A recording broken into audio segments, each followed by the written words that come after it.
Recording studio Sadhwara बाजार।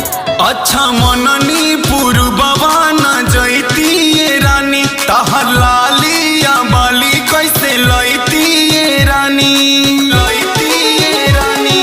हाँ अच्छा मननी पूर्ववा न जैती ये रानी, तहर लालिया बाली कैसे लैती ये रानी। हम पे करो विश्वास तनी धनिया, एहो धनिया, नाही कुछ खियलस ना कुछ कैलस हो बंगलिनिया। झूठो तहरा से लहरा ला गवलस हो बंगलिनिया। झूठो तहरा से लहरा ला गवलस हो बंगलिनिया।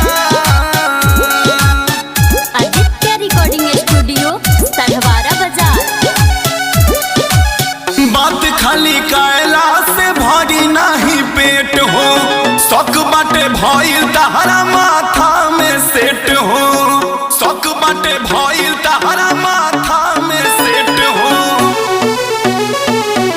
ए हो तोहरे हाँ दिलवा तोहरे हाँ जान, हे गोरिया हो मोर गोरिया। कौनो जदुआ न टोना कैलस धनिया हो बंगालिनिया। हमरा जिंदगी में अगियाला गवलस हो बंगालिनिया। झूठो तहरा से लहरा ला गवलस हो बंगालिनिया। झूठो तहरा से लहरा ला गवलस हो बंगालिनिया।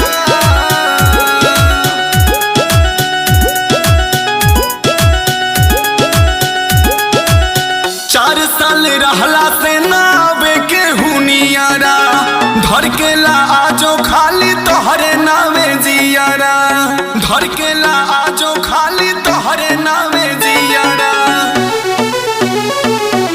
ए हो चिंता ना कर बाटे तोहरे ही नावे उमिरिया हो मोर उमिरिया। तू ही गौरव के दिल के बारू रानिया हो मोर रानिया। नाही कुछ खियलस ना कुछ कैलस हो बंगालिनिया। झूठो तहरा से लहरा